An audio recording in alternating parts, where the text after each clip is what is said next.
Hey, welcome to the Gundo Report. I'm Morgan Barrett. Every month, I get to fly around the country talking to the best founders and investors. And for the past 2 years, whether I'm in NYC or SF, all anyone wants to talk to me about is El Segundo. They want to know, is it real? Is it a hype? What's actually happening? And I don't blame them. Hard tech is a lot more interesting than B2B SaaS or optimizing ad conversion or AI wrappers. No offense.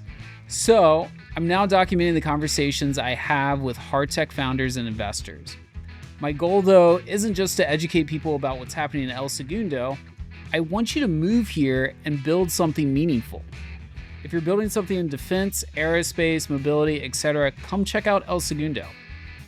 I'm happy to give you a tour and explain why there's no better place in California to build. And I'm happy to help you get established. I'll introduce you to whoever you need to meet. All you have to do is reach out. A couple of months ago, I started broadcasting this message to the universe, and founders, investors, billionaires, even politicians have reached out to chat and see what's happening in El Segundo for themselves.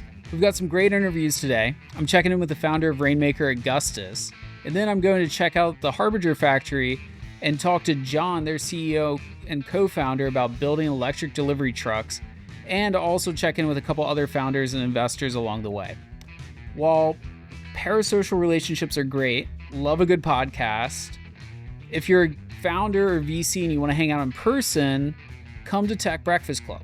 I host breakfast events for founders and VCs in New York, SF, and El Segundo every month. It's really easy. You can sign up for the mailing list at techbreakfastclub.com. All right, without further ado, here's Augustus.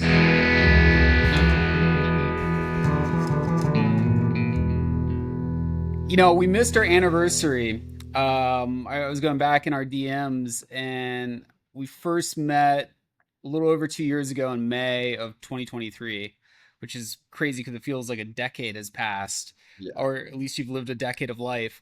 And I don't know if you remember getting breakfast together, and you know, great time chatting with you. I was laughing because I looked back at the DM and I was like, just as a heads up, this is probably not something I would invest in. And lo and behold, I end up investing. I loved it so much. Everything, and this is crazy thinking back to it, because everything you said at that breakfast came true, maybe even faster than you expected. And then on the flip side, I think it was like way harder than expected too. So it happened way faster, but simultaneously it was like way harder.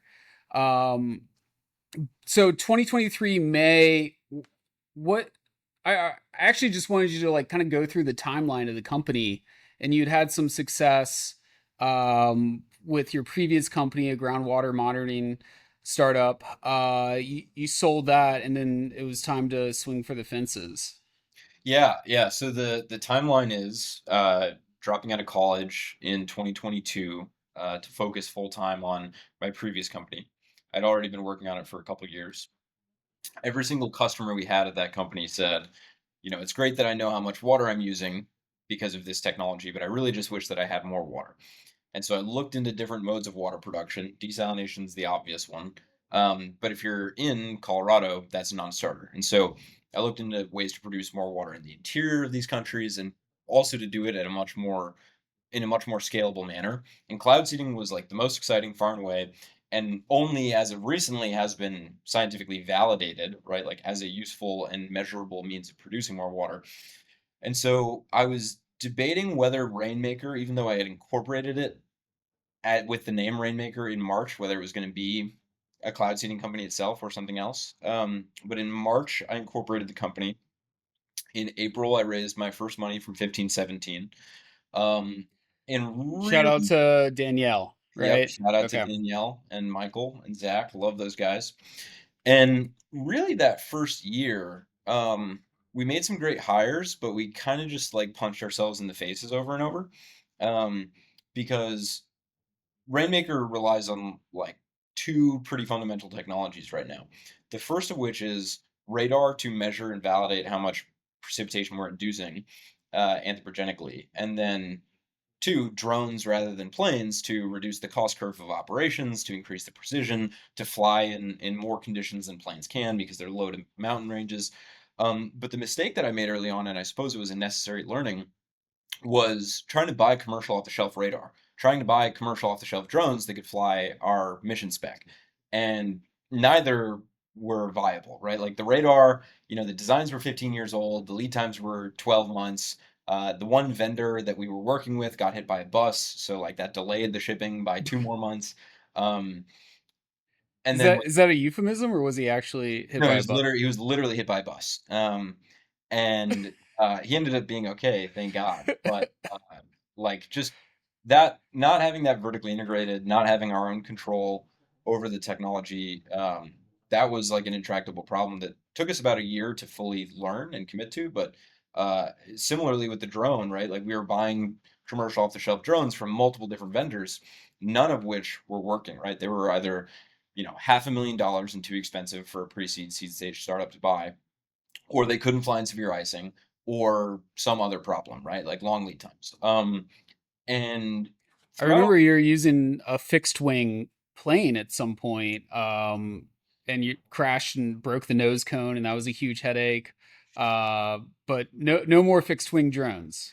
not for the foreseeable future, no. So it was really in September of 2024. So after about a year of putzing around, trying to figure out, with a great team of scientists and engineers, but trying to figure out how to run this business with commercial off-the-shelf technology, that we committed to vertically integrating everything.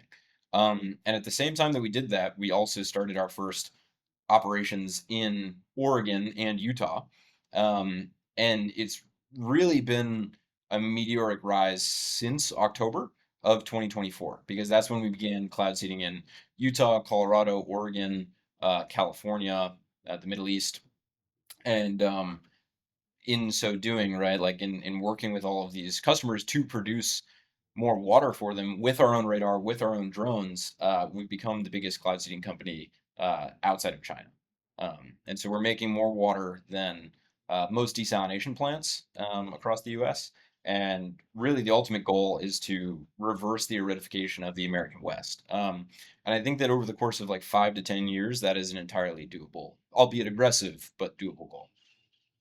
When we first chatted 2 years ago, I was particularly interested in cloud seeding because I just randomly took a class in college on weather. It was called weather. I was trying to boost the GPA, and meet a bunch of athletes. So I took weather, and you had to write a paper on something weather related in the class. So ended up writing about cloud seeding. Was super fascinated by it. I didn't understand why it wasn't a bigger thing. As someone who appreciates skiing a lot, um, I was like, I wish we could go full bore on cloud seeding and just have epic winners every year. And then I kind of forgot about it. A lot of stuff happened in between when I was in college, 2015 to when we met in 2023. A lot of big developments happened. Why is this possible now in a way that wasn't possible before?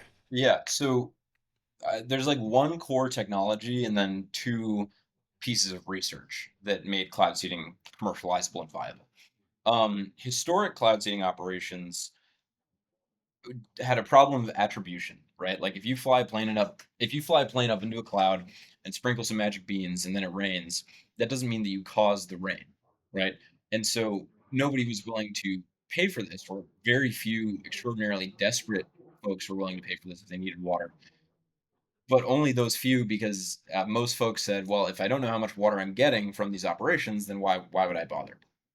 Um, the first technology, like the technology that's enabled all of this, is what's called dual polarization radar.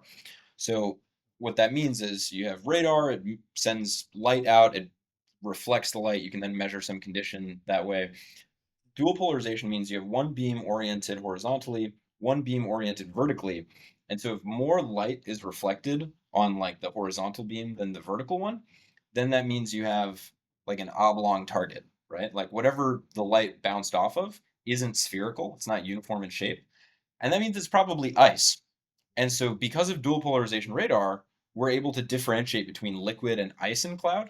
And what that enabled in research was the National Center of Atmospheric Research to fly in a zigzag pattern over Idaho, where they were cloud seeding, and see exclusively in their flight track phase change from liquid to ice and cloud, and then track those lines of ice as they grew into larger precipitation sized particles and eventually fell.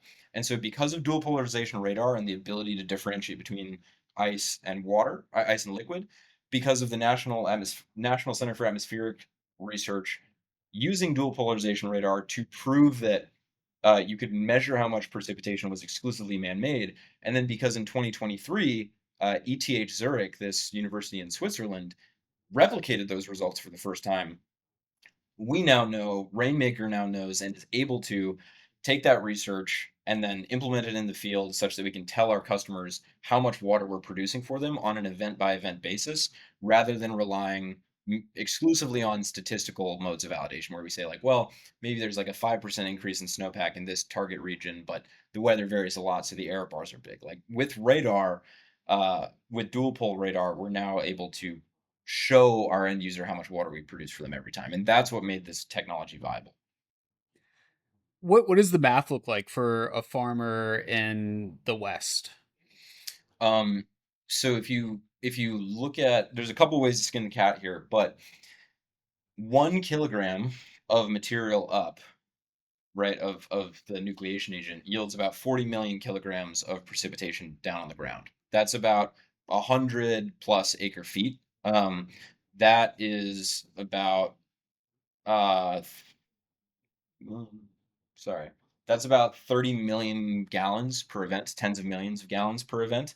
And you're seeing like the cheapest price of water of any available, even compared to desal, right? Like $3 to $11 per acre foot is the cheapest water by 2 orders of magnitude in all of the Colorado River Basin. Wow. So it goes from we don't know if this works to an absolute no-brainer. Provided that you have radar, right? And so what Rainmaker has to do is manufacture a lot of radar, install it all around the country in our program areas, and then we're able to measure how much we're producing for our end user. Yeah.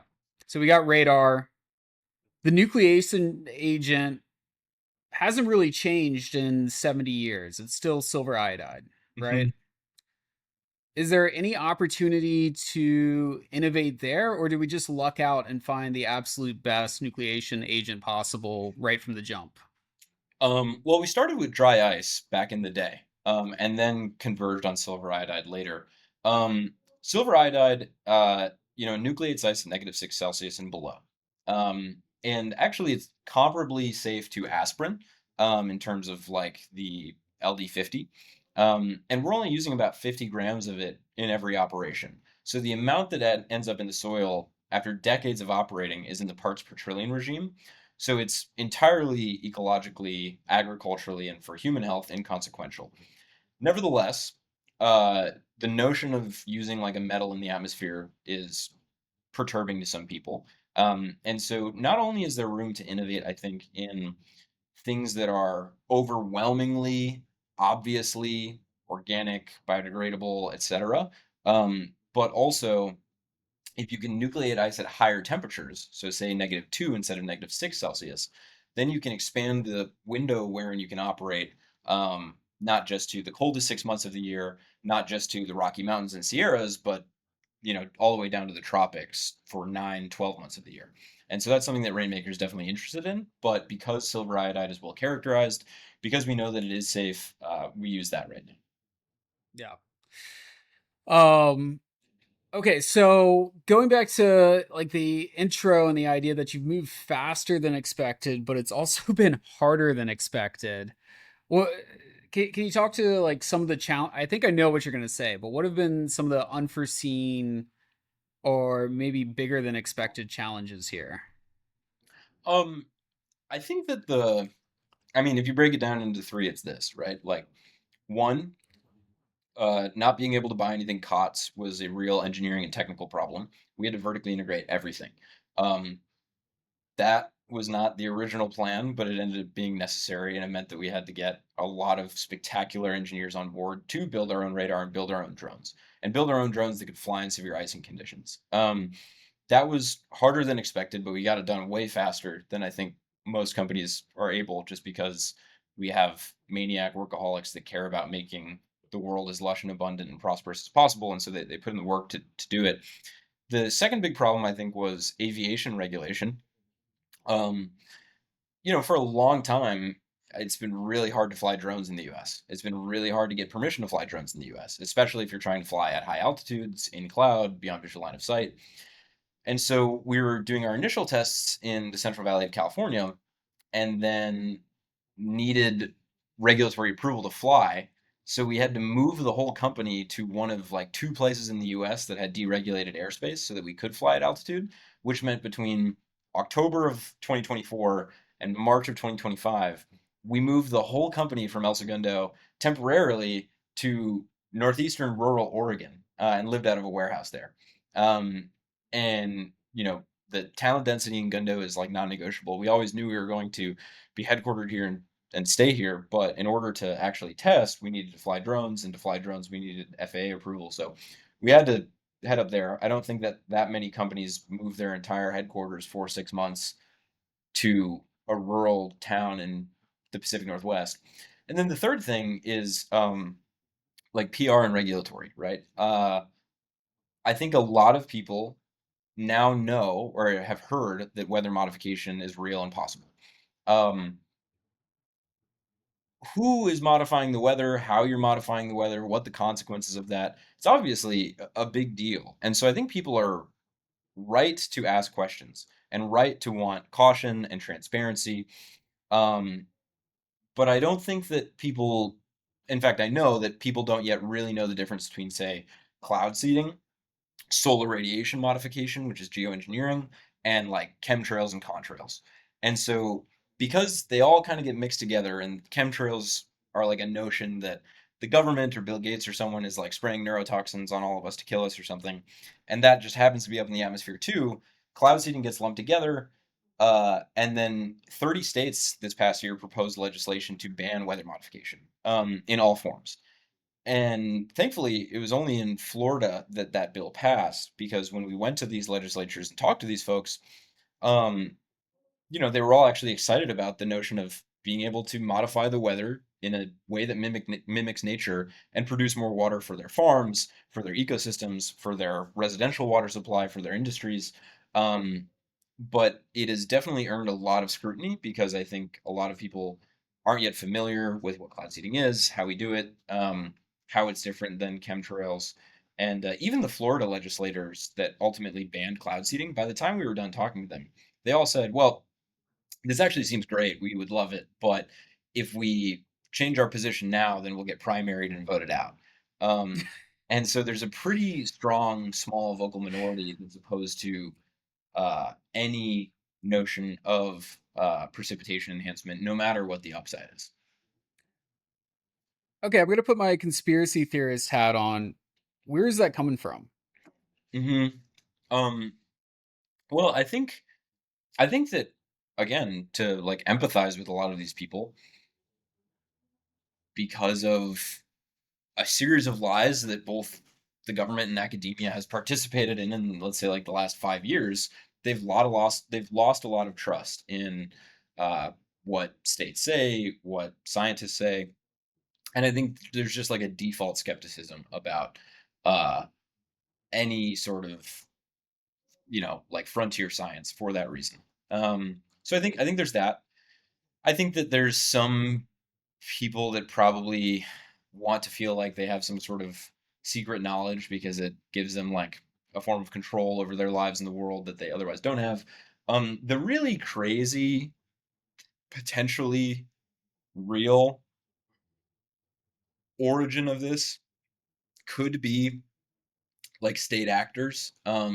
Obviously, if you can modify the weather, that is consequential geopolitically, right? Like if you can help supply more water or not supply water to regions that are, suffering from drought, that would enable you to have influence over them. And so, like China is investing heavily, selling at a loss their weather modification programs into the Middle East so that they can become the water producers for those nations. Do I have any evidence to suggest that that's going on? No. Do I think that that's going on?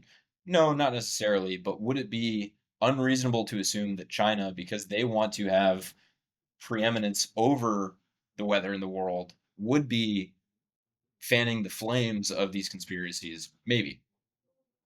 Yeah. Just dealing with, endless hordes of um Twitter trolls. Like sometimes you get into the zeitgeist and everyone's dogpiling on you on Twitter, and I can't help myself. I got to get in there and set the record straight. Only to realize that there's like no chance that you change anyone's minds who's asserting, this conspiracy theory or that conspiracy theory about cloud seeding. And my takeaway from it is like it just feels um like coordinated in some sense, like Mhm. almost I who knows, but I there's something weird about it. And there very well may be. For what it's worth, though, I'll jump in and say like a lot of people that have been extremely skeptical initially that you might have believed were impossible to have their minds changed are actually open to evidence and discussion. And I think that it would one, like I wouldn't be doing my job if I just said like, forget about it, like I'm not going to bother engaging with these people in good faith.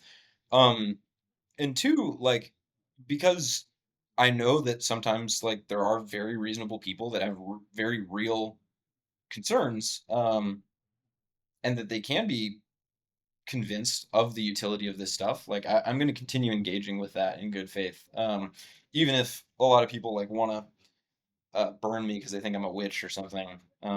Yeah. So, Yeah, I do think it's funny how, you're an America first guy. Like you care about America, you want America to win. You'll talk to anybody. And you've taken the opportunity to talk to any politician, doesn't matter which side of the aisle. Um, and I'm laughing at just like the times that's come back to burn you, where like you had the opportunity to talk to former President Bill Clinton, and now this picture pops up. Every time you get into trending on Twitter. Um, but all right, so is this an existential threat to Rainmaker, the legislation, the political risk, or is this merely a nuisance? um, I think it's an opportunity. People don't know that cloud seeding exists for the most part. They don't know what benefits it can have for American farms and ecosystems and industrial interests, right? And even if people are, default skeptical or critical of it, every single time that we have gotten to engage on this issue, we've been able to inform people about cloud seeding's benefits, um, and we've like won more supporters for it. And so I actually think that though this controversy exists and like is to some extent a stressor, it's an opportunity for us to educate and work with people and ultimately accelerate the path to making America more green and lush and abundant than it ever has been. And so I welcome it. I am grateful to God and try to stay prayerful and humble about the opportunities that I have. And I think that this is just another one of those. Do we have a chance against China? It's not a matter of like a chance or whether we can win. We have to, right? And I think that that's the sort of disposition that Americans have to have in any domain of competition. Um, they have very sophisticated drones. Obviously, everybody's seen that. Very sophisticated drones for cloud seeding. They do a lot of advanced materials research. They have hundreds of millions of dollars per year in their budget for weather modification to supply water to their farms and ecosystems. They're actively turning the desert in Inner Mongolia green by making it rain more there. So they're very serious about that. But if I had to bet on, 50 some odd rainmakers in El Segundo versus the 38,000 people in the Beijing Weather Modification Office, I would bet on Rainmaker 100 times out of 100. I'm confused. Why do you need 30,000 people? What are 30,000 people up to? Well, they're one, meteorologists, right? Okay. Two, like drone operators and pilots. To some extent, they are using artillery and rockets to blast clouds rather than drones or planes. So there's like artillerymen, and then there's logistics to move all of the supply and personnel around, to maintain the drones, that sort of thing. And also, it's like the entire country of China that has weather modification programs. It is every province in China that has a weather modification program. And so, should the US invest more in this? Absolutely. Should we ban it outright so that the only country doing meaningful research on it is China? Absolutely not. Um, I think that there has to be some policy change and there has to be more advocacy for it. And that's what I'm doing day in and day out.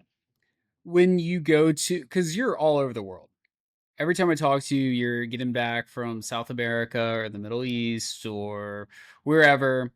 Um, have you crossed paths with the Chinese weather modification sales reps, or like I'm Uh, wondering what these interactions could look like. I've met with the head of the Chinese Meteorological Administration in Abu Dhabi in the Middle East, and they didn't really want to talk to me.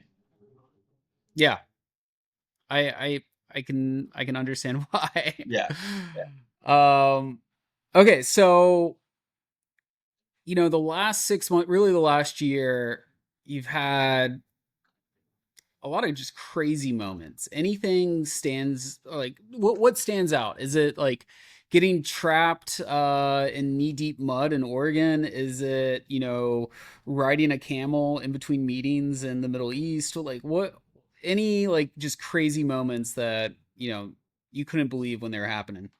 yeah.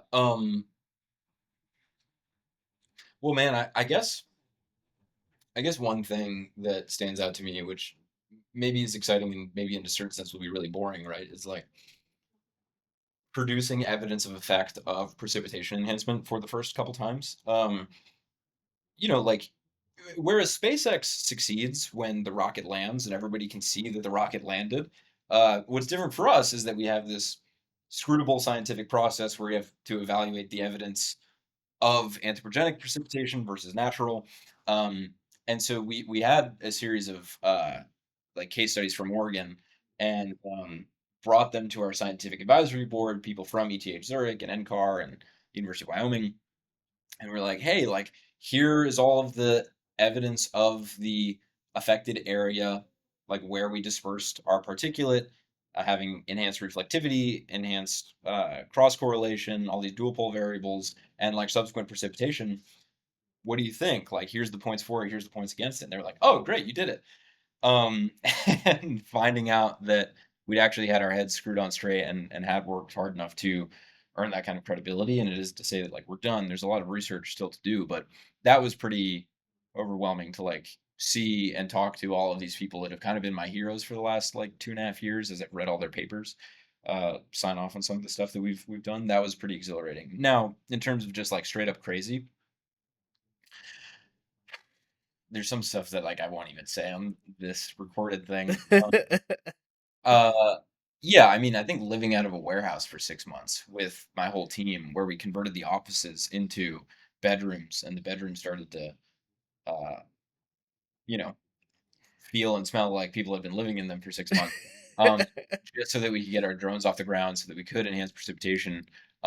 That's been pretty surreal. I think another thing that's been really surreal is, like, we're trying to do something transcendent. Like, I care about water in a very material sense because I think it's just nice to take a shower, it's nice to eat food, it's nice to have water to drink. And I've been to Jordan and other places in the Middle East, and I've seen, like, people have water and rain collection buckets on their roofs because there's so little water there. There's some areas of the world where people only have water 12 hours per week. And seeing that level of scarcity, uh, seeing like the Great Salt Lake and just birds, dead birds everywhere because of the arsenic and the other poisons that are being exposed from that water scarcity. Like seeing that level of tragedy and scarcity, and then seeing all of the people that have been as supportive to us as they have been because they also want a better world, a world with more water, and believing in us. it really melts the heart in a certain way. That's been pretty surreal. That's not like the cool, crazy answer probably that you're looking for. Flying in No, a that's company. that's that's I mean, I think that answer is part of like, well, I'm pretty confident you're gonna win. Thanks, man. That's that's a good answer. Tennessee, your testimony to the legislature in Tennessee. I remember. Gosh, I wish I could remember his name. State rep appealed to scripture. Mhm. He tried to out Bible you. And I was very impressed how quickly you thought on your feet and had a really good answer. What do you say to people that you're, you know, they're worried that you're playing God? Yeah, totally. I mean, I think that Rainmaker is in a certain sense like an act of faith. Like it's an expression of my faith. In Genesis 1:26 through 28, and then again in Psalm 3, uh, one of the first things that God tells us to do prior to the fall, prior to sin, is to take dominion over and steward the earth, the seas, the skies, and everything therein. Right? Like it is part of what is best about humans that we care for the world that we were given, and make it better. And one of the ways that we've done that in the past is building dams to redirect the flow of natural rivers, like as they were put there by God, for the sake of preventing floods that destroy environments and farms, and retaining water so that we can irrigate crops. So we're already modifying creation both for creation's benefit itself and ours, and cloud seeding, producing more water via cloud seeding. I think that that is another way in which we're fulfilling the mandate given to us by God at the beginning of time, like to be good stewards. And I actually think on the flip side of that, like as long as there are droughts, as long as there is severe weather, as long as there is hail that damages both human civilization and creation, and we have the technology to fix that, we're actually abdicating our responsibility given to us by God to be better stewards of creation. And so when people say like that we're playing God, I understand where they're coming from, but really, I think that what we're doing is just serving Him. Now, that said, for those that like aren't religious, it's just nice to have more water too. That's like the simple answer for them. Um, but both are pretty resonant for me. Yeah, yeah. So the vision has expanded since we first chatted. It was still a massive TAM. It was still a lot of potential. I mean, even if you just get to the level where China is right now, like, could you imagine a company with 30,000 employees? That would be insane. Massive opportunity already. How has it expanded? How has like the vision expanded since you started?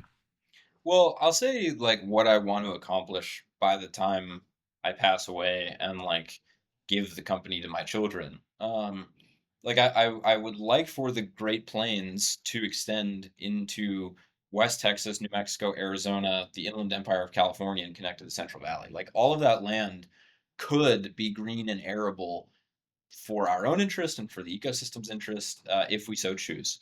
And that level of like terraforming and stewardship is ultimately what I want to see through, and that's going to take a lot of research and a lot of drones and a lot of radar, and maybe 38,000 people. But if you think about it in terms of like all of the industries affected by weather in the world, right? Like our crops, there's $100 billion in indemnities paid out by insurance companies every year to farmers because of crop failure related to drought. There's a similar sum paid out because of hail damage that is done.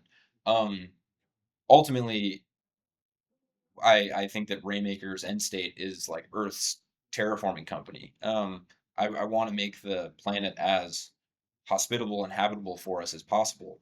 Um, and in the interim, in the immediate sense, that means making more water. I think that's like the precursor to all of this. But long term, more water for hydropower, more water for chip manufacturing, more water for agriculture, more water for our ecosystems and for our cities, so that we can have a trillion Americans or something. Like that is what I think the course of the next 5 years will consist of mostly, and then these other forms of atmospheric engineering. to make the planet better, that's where I think we'll go. Is there a world where Rainmaker becomes one of the largest landowners in America? um, it's funny. Even though there's like a pretty obvious case to be made for why it would be beneficial to us to take arid land, produce more water from it, make it arable, and then like either flip it or like use that land as a productive asset. I'm interested in it. I'm open to it. I think it's would be pretty natural, but from an optics perspective, people are still a little bit spooked about just modifying the weather at all. So buying up land after you start modifying the weather, maybe will hold on for a while. um, Nominative determinism. Are you a believer? Yes, very much so. Hence the name of my company. Yeah.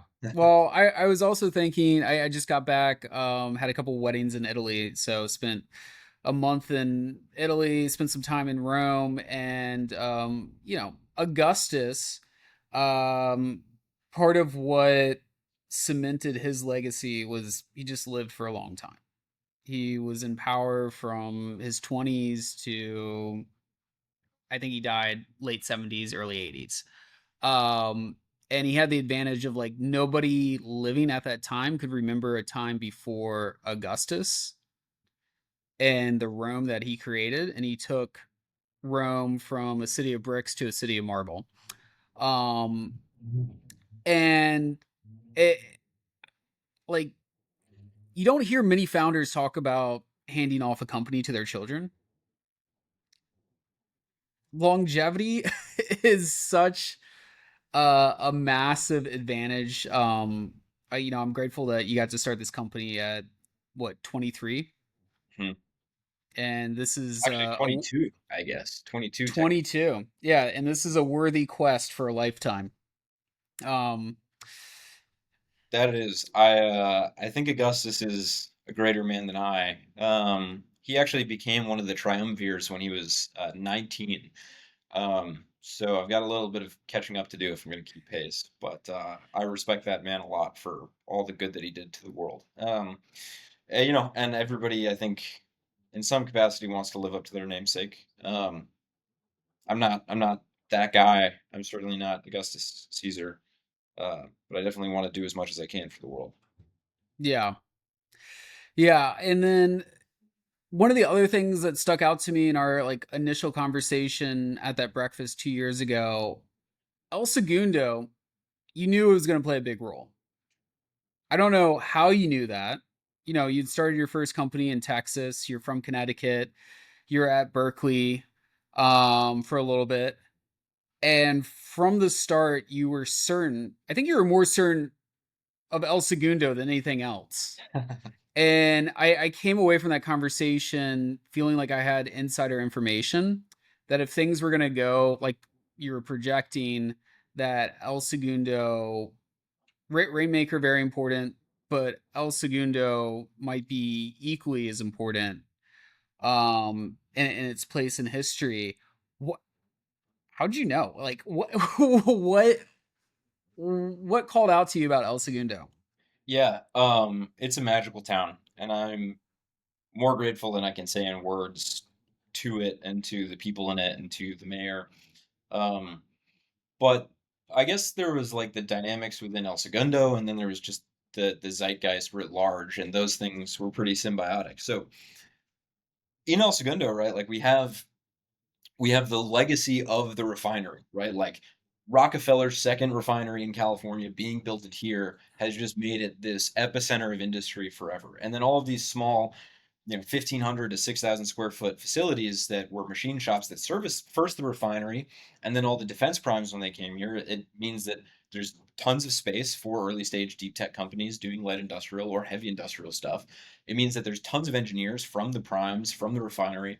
SpaceX being founded here in 2008, a bunch of the space, or in the early 2000s, the space shuttle composites being made in El Segundo. Like there is such a density and glut of both talent, regulatory favorability in LA, proximity to all of our customers because it is LA and there is so much aerospace, government water demand for other companies, um, because it's close to San Francisco, and you can still access capital there, but you have all the benefits of what makes a good hardware team available here. um just this ecosystem was ripe for an explosion of new deep tech and hard tech companies. But then also, like, the zeitgeist is part of what catalyzed this too. And I think that you can talk about it in like macro terms. Deglobalization leading towards more focus on reindustrialization and like at home industrial capacity. um like these conflicts springing up such that like we need more defense tech, we need more industrial capacity to like express our interest overseas because America isn't the hyperpower that it once was. Like the unipolar world is gone. All of those things are true, and those are sort of catalysts as well. But I think even more importantly than that, on a macro scale, like uh, there's just a dearth of meaning in the world, right? Like people are paper pushers and button clickers and optimizing either like ad click spend or spreadsheets on like third layer financial derivatives. And that is no way to live. Like that's not how we're meant to be. That doesn't make for fulfilling careers. That doesn't give you a transcendent vision of the future. That doesn't make you excited to get up in the morning and building hardware, building something that materially affects reality and makes it more futuristic and abundant.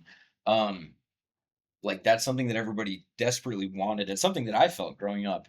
And with all the resources in El Segundo that El Segundo uniquely had, like it was the place to light the spark that would cause the explosion of interest in like, yes, hardware, but also like transcendent missions to make the world better. Um, and I'm really grateful to like Cameron Schindler and Zane Mountcastle from Range and Pico Grid respectively, because they were here before I was, and they had the inklings of the vision of what this could be, and so they uh, did a lot to convince me to move here, and I'm always going to be grateful to them for that. Yeah. Was Cameron a Berkeley connection, or did you meet him in LA? Twitter, Twitter. many such cases. Yeah. Shout out to Twitter. Um, say more about El Segundo. I mean, the talent, the locate. I mean, for you being right next to an international airport, that's huge. Regulatory wise, what's making the difference there? Is it just they're fast on permitting? Is it just that their default answer is yes, Yeah, or yeah. So I mean, something that Mayor Chris Pimentel is a big advocate for, and something that Drew Boyles before him talked about a lot, was like finding ways to get to yes, right, rather than no. When we need, when any company here needs some sort of modification on their power supply or on their permitting, zoning for the building, uh, they are in Los Angeles and California, and of really like most any city in the country, some of the most expeditious and flexible and interested in the success of your business. And so working with them, working not just with the mayor, but with the rest of the city has been great. And also like they're just responsive. Like a lot of the time with these bureaucracies, you can try to call them or email them and then like never hear back. I am grateful that like all of the folks around I can talk to, uh, the mayor or otherwise, like pretty consistently. That is a very unique advantage to the city beyond just all of the industrial capacity, beyond all of the talent. I mean, the airport being 7 minutes from my doorstep to Terminal One at LAX is like non-negotiable. I couldn't do what I do if I lived any farther than that. And also, is the only place where you can't get to LAX that fast. yeah, that's huge. Vision for the future of El Segundo. Um, Go ahead. Yeah, I mean, I wanted to ask you what public building you're gonna erect eventually, and your vision for that. But what do you think? Like the last 2 years have been so incredible for El Segundo. What is the next wave gonna look like for El Segundo? Well, there's a lot of the original cohort of companies have grown up a ton, right? Whereas before it was maybe like one or two founders, co-founders, maybe a couple employees. Now, like we kind of have sprawling enterprises. If you look at PicoGrid or Valor or Neros or Rainmaker, right? Like we're coming up on like we're closer to 100 than one employees just at each of these companies. And there was a question as to whether like more companies, more young pre-seed companies would follow suit after us. And I'm super grateful that they have. And Jacob Diepenbrock from Discipulus, like funneling Shout more out to companies. Jacob. Yeah, Yeah. like that's been instrumental. And I have been pretty blown away with the quality of founder and company that he's brought in, right? Like it's not just folks jumping on the hype train for its own sake that don't have Yeah, any. give some background on Jacob. Tell Jacob's story because I'm a big fan. Yeah, I mean, he, I think was studying up in Boston and got the pill for like got pilled on hardware and doing serious things. I'm not sure exactly how he decided to start Discipulus, and maybe if you know, then fill in the gaps here. But he was the one that realized, like, well, if you just index El Segundo companies, you're gonna have one of the most radically performing funds in all of venture. And that's what he's doing, and he's crushing. Uh, and so every year he picks another 20 for the cohort. They get some mentorship from people like Isaiah, myself, some even more experienced folks. And all of those companies now, like they've raised from Point 72 and Andreessen and a bunch of other fancy people. They're mining all across the world. They're onshoring textile manufacturing. That's crazy. And like doing so with great success. He's picked spectacular folks, and him choosing to be like the Gundo Fund has been I don't know, instrumental for the institutionalization and perpetuation of like the abundant and exciting vision that I think we set out with in 2023. Yeah. Um, what's your dream monument for El Segundo? Are you gonna really upgrade the little league fields? Are you gonna, 20, 30 years from now, is there a public building that you want to make happen? Um, I think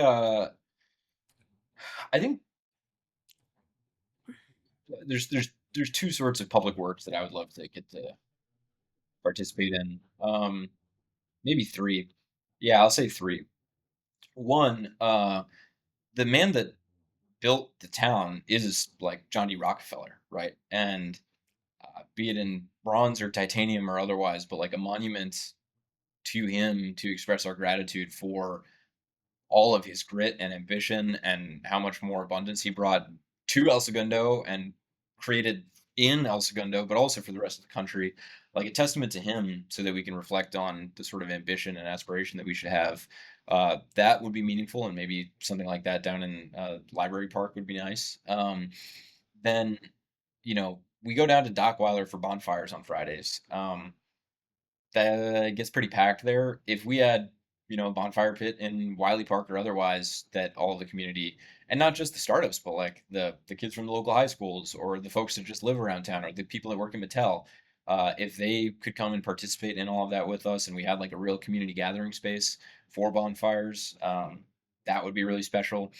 And then lastly, just like a maker space for the kids from the middle school and high school to come and get to tinker on things so that they're ready to roll without even having to go to college as engineers and technicians. That would be pretty sweet to see. All super worthy. Um, Danielle Strockman, do you have a couple minutes to just talk about her in 15, 17, and what it means that they backed you so early? Yeah, I mean, I'll forever be loyal to them for that. I was in some capacity, I suppose I still am, but back then I was really just like a kid with a dream. I had like a two-page plan, which we've radically diverged from since. But I met them through a friend that they had invested in. And in Michael Gibson's book, Paper Belt on Fire, he has a glossary of, or an appendix of 100 technologies he thought would be in like a better future.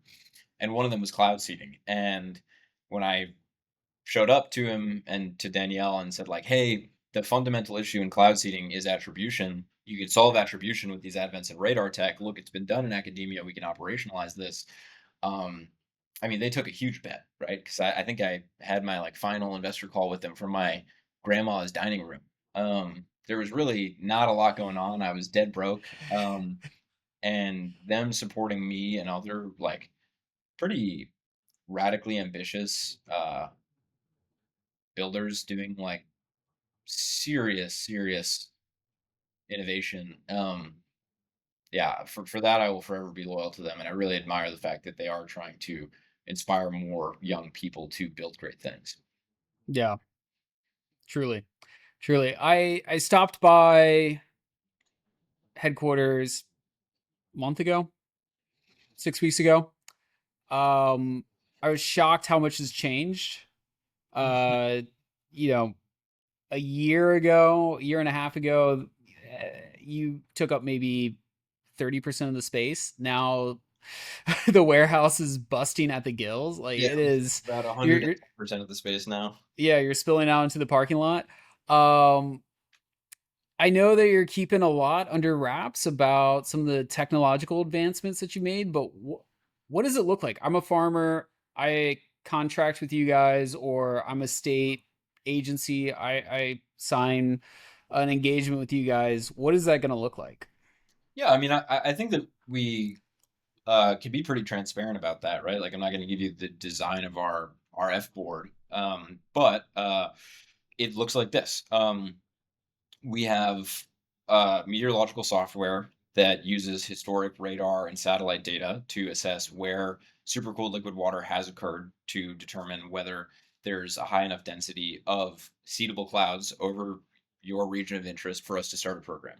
If we've done that, then we can assess like, all right, is the radar coverage viable as it stands, or do we have to enrich it by bringing more radar of our own? Generally, that's the case. There's not enough radar coverage in the American West, and so we'll manufacture one Eden for every 250 to 500 square kilometers of the area that we're operating in. We'll install those upwind and downwind of the target area so that we can find the right clouds with the upwind radars and then measure how much precipitation we've induced with the downwind ones.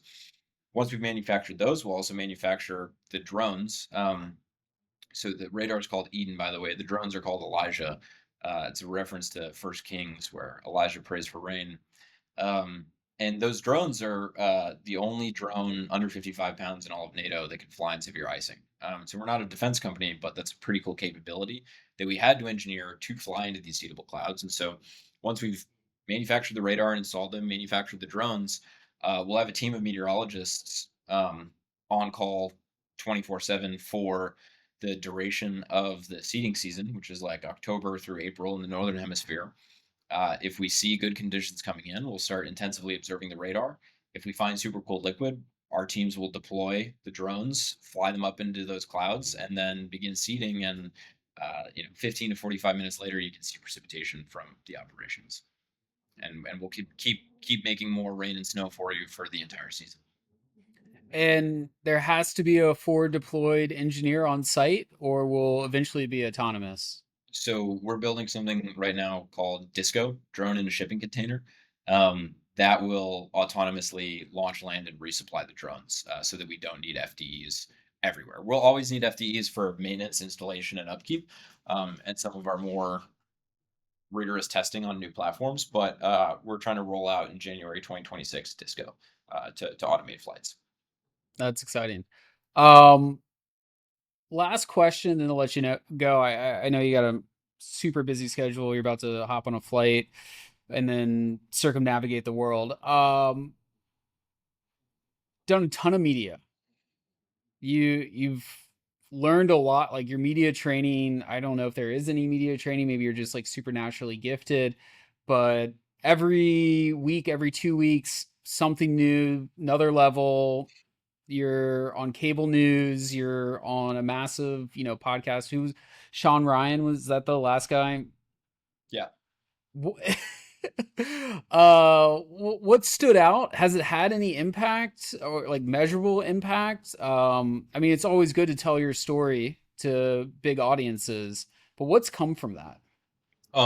First and foremost, spectacular talent. Very, very mission aligned, ambitious, transcendentally inclined technical talent. People willing to drop everything, usually from like a university career if they're a scientist, or some less exciting engineering institution like Lockheed or Raytheon, to come and build something spectacular. Like the amount of talent inbound that has come from that has been um, spectacular. Like I'm very, very grateful for that. Then also, like people knowing about cloud seeding at all, so that they know it's a way they could produce more water, has generated a lot of customer interest. And so uh, people that have seen stuff that we've put out there have reached out to us, and we're negotiating with them in different municipalities, states, and countries, um, in order to produce more water for them. So that's been great too. Uh, I think on the flip side, for some for probably good reason, a lot of people say like, well, you're yapping all the time. Are you actually building the company and doing real work? And it only takes like an hour to do a podcast, and we've got like 18 hours to work during the day, so it's not that big a deal, I don't think. But I think some people wonder like how serious one can be if they're doing a lot of media. I think that it's helped also probably with raising, just because we're a known quantity.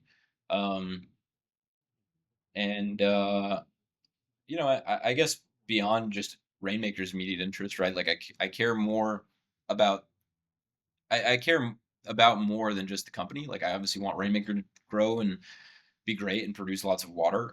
But I also just think more people ought to be talking about how much better the world could be if we work at it. And there's really like a uh, a gap of those that want to meaningfully change the world for the better, and like can show and tell how they're doing that. And so I guess to the extent that that's had any impact on helping people feel more inspired about what sort of future we're going to live in, I'm grateful to have done for that reason too.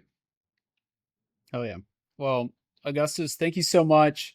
You've been, I could have spent the whole hour just telling you like what it's meant to be along for the ride with you, and how you've included me, and I you know what I'm doing for the city of El Segundo now, I owe completely to you and Isaiah.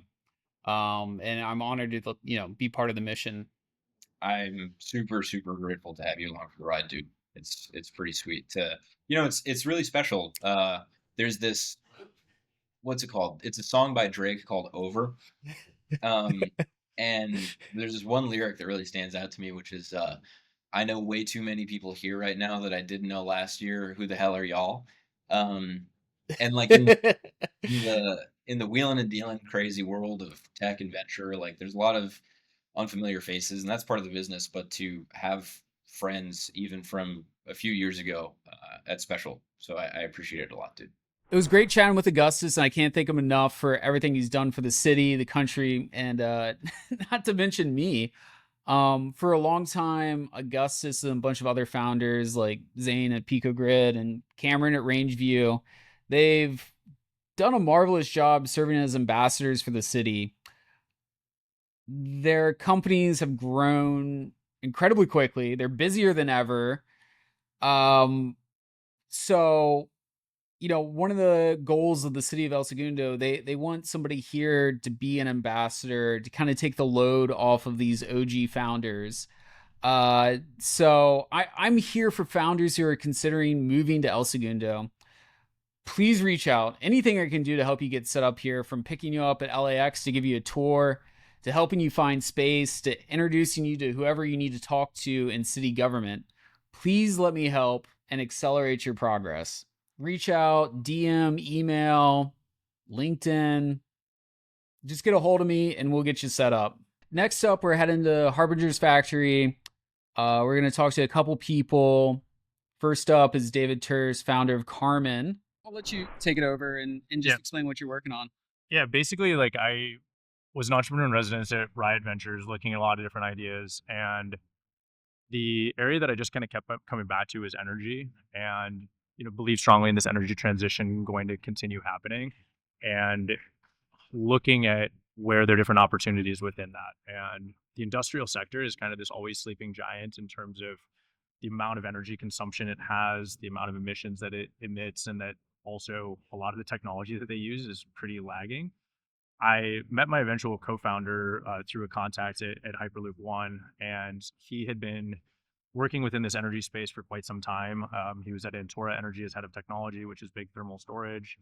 He was at Heliogen prior to that, concentrated solar, Hyperloop One, GE Research, and he was working for the last like kind of nights and weekends for the last couple of years on a novel like industrial thermal system, leveraging technology out of the rocket industry. So like primarily turbo machinery out of SpaceX Rocket Lab, high-speed power electronics out of the EV revolution, similar to some of the stuff that we have right behind us, and really looking at how we could bring advanced technology to a sleepy industry or a forgotten industry, you could say. And, you know, when you start looking at the way that we do it today, huge amount of inefficiencies throughout every step of the process. You blew my mind. We were talking before cameras started rolling. The efficiency gains. I had to like fact check you, and what I said was a little bit low. I was like 200% more efficient. Yeah. How's that even possible? And you told me it's more. Yeah. It's more. Yeah. Some of the first customers that we've been, you know, evaluating sites with, you know, we're looking at like a 400% gain. And a lot of that's due to the way that they do it today is antiquated. They're using natural gas. They bring it in, they burn it inside a boiler to create steam, which is used in processes all around us, you know, from the clothes that we wear, for the chemicals in everything, food and beverage. It's pretty much used everywhere. It is this kind of, it's what transforms raw material into the finished product. And today, they, like I said, they burn natural gas in a boiler. It's about an 85% efficient process. But the beautiful thing with heat pumps is that you get to tap into this waste heat coming off of all these factories. It's all white steam that you see coming off of them because a boiler can't reuse that. We tap into that and you basically get that for free. And we run that through a compressor that's driven with electricity. And the ratio of the amount of electricity that it requires to actually then deliver heat back into your process is tiny. Yeah. So that's how we get this 400% efficiency boost on it. And that allows you to actually show, you know, in excess of 75% energy savings. I mean, it just becomes staggeringly huge. So it becomes a very easy sell with customers when you can start saying, I'm cutting your levelized cost of heat in half or more. Yeah, and the easy sell part, when we first started chatting and you're exploring some ideas, you said you're at Riot. We love Riot. Shout out to Riot. And you're looking at some ideas in the defense industry that definitely need to exist. Yep. But it was going to be such a difficult sales process for sure to make that happen. How important is it to like not just choose a product that is innovative and is going to help humanity, but something that, you know, you can get a good IRR on for sure. Investors. And I also think it's where can you have an edge? Yeah. And when you look at the defense industry, you already have some very big companies. You have SpaceX, Palantir, Anduril, Shield. You've got some new entrants that have raised a lot of money. And then you've got everyone else. And there's a lot of other everyone else as well. And it's so hard, especially when you're dealing with like you really need lobbyists, you need all this stuff to figure out where you can kind of find your niche within that market. And we went and looked at more broadly this like industrial equipment sector. There is no, you know, big, huge, powerful startup out there. It's your old legacy companies that have a portfolio of 50 or 100 plus different products. And they kind of just, you know, they rest on what business they already have. They're not incentivized to disrupt it. They're not incentivized to innovate on that technology because they already have their existing business lines. And what we looked at from, especially on the thermal infrastructure layer and heat pumps more specifically, is that they're selling like a handful of these per year.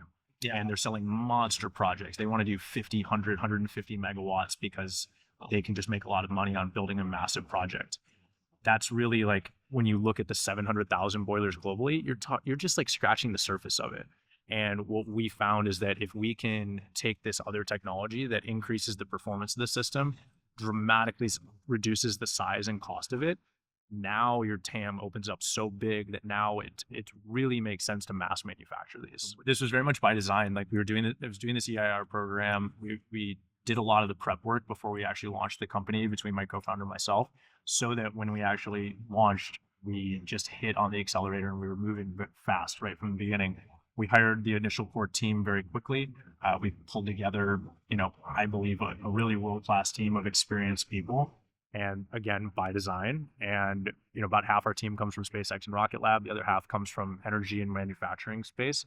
And we've now been in 8 months. Everyone told us we'd be crazy to build a turbo machine in less than 2 years.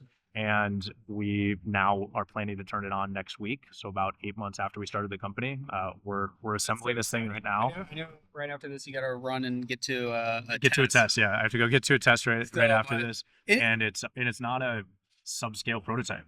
This is a 2 megawatt size system. Like, this is a pretty big and powerful system. It's one stage of what will be a larger system, but to be able to get that up and running at 30,000 RPM this quickly is pretty crazy. So I'm very proud of the team. What was there any question? I know you love Southern California. You're an LA guy. Yeah. You went to school in LA. This was always going to be an LA, Southern California company, right? Absolutely. What advantages?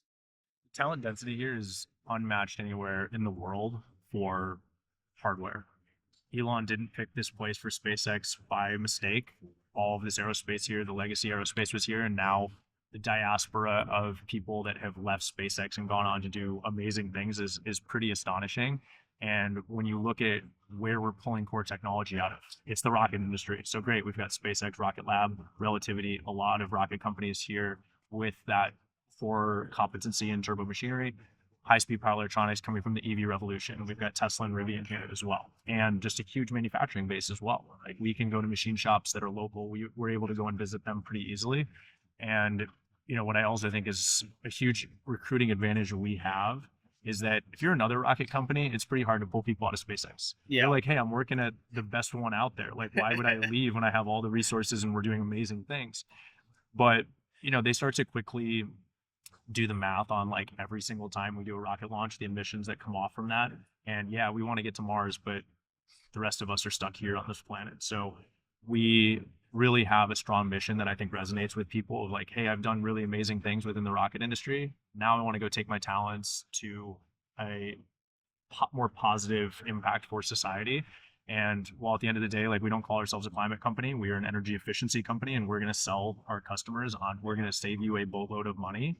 But at the end of the day, the amount of emissions that we can help these companies abate is staggeringly huge. Like, one of our customers, we looked at their top 50 sites globally, and if we put heat pumps at every single one of their sites, we'd save them $1.75 billion in energy costs over the lifetime of these assets. But it would also abate 7.5 billion tons of CO2. So what we're targeting just with our initial product of heat pumps is 20% of our global greenhouse gas emissions. So it's twice as much as all the cars on the road and 8 times as much as all the planes in the sky. So when you think about what is the biggest decarbonization opportunity out there, it's industrial manufacturing. Well, we're going to do it and also save our customers a lot of money. It's incredible. And it's resonating, not just with the people that you've hired, but your cap table. You've been super savvy in getting the right investors. For sure. Well, can you say anything, so important when you're doing something in hard tech and it's, capital intensive and normally a long time to an exit? If they're, maybe it's not an IPO, maybe it's an acquisition, maybe it's, there's so many different ways to get liquidity with a hard tech company. But yeah, can you talk to just like how you've gone about that? Yeah, so I always kind of say that when people say that most startups fail, it's like, well, yeah, you're taking the average across all of this. And there's many ways that you can start stacking the cards in your favor. We think of a Sam Altman or Elon, where they start another company and it's like instantly can raise like $1 billion. And that's just because of they've been able to stack the decks in their favor. And so I've always kind of thought about that through my career of, like, how can I keep increasing the odds, whether it's through my network, the partners I pick, my co-founder that I picked, the team that we put around us, to continue to move those odds closer and closer to our favor. And I think that as I look at who we brought onto the cap table, that was very strategic. Some people view VCs as just money, and maybe some VCs view themselves as just money as well. But I think if you pick the right partners, I think the average VC relationship ends up at, like, being longer than a marriage in the United States. So you should think of it that way, is that I'm going to be with these guys for the next decade of my life and working closely with them. And so want to make sure that we build the right team to be able to go do that. And, I'm super excited about the investors we've been able to bring around the table. And they all actually fit in different categories of investors as well.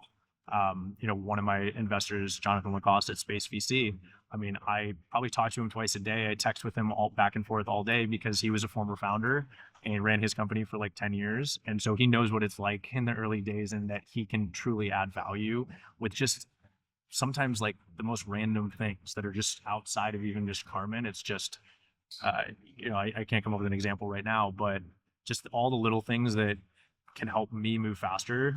Do you know a guy? Yeah, I know a guy. Exactly. And so even just like feedback on a deck, feedback on, a note that we're going to send someone, recruiting help as well. We bring them into some of our, interview process as well. And, I think that's always been a huge help to get an outside perspective, especially when you're trying to hire some very senior people into these roles, or get them excited as well. Before I let you go, what did you think of Harbinger? Was this your first time seeing the factory? This was my first time seeing the factory. I'd met some of the team previously.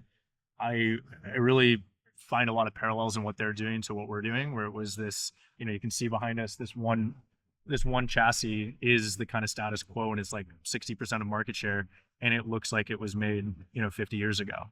And then you look at the simplification that they're able to do and bring electrification, but also just a higher performing system to the market at essentially a high IRR for these companies, and it just makes sense. And it's fun to go into what are considered unsexy industries, but I think Harbinger and Karman are going to make these industries way more sexy. I'm excited to do an event like this at Karman's factory. Absolutely. Thanks for coming on. Absolutely, man. Thank you to Ramp for supporting Gundo Report and Tech Breakfast Club. Time is money. Save both. Simplify your finance stack. Easy to use corporate cards, bill payment, accounting, a whole lot more. You know about Ramp. Everybody uses Ramp. If you're ready to sign up for Ramp, this is important. If you're going to sign up for Ramp, if you're thinking about Ramp, if you want convincing that you should use Ramp, talk to me, shoot me a DM, an email, whatever. And if you do, I'll hook you up with some VIP treatment from Ramp that includes a special bonus.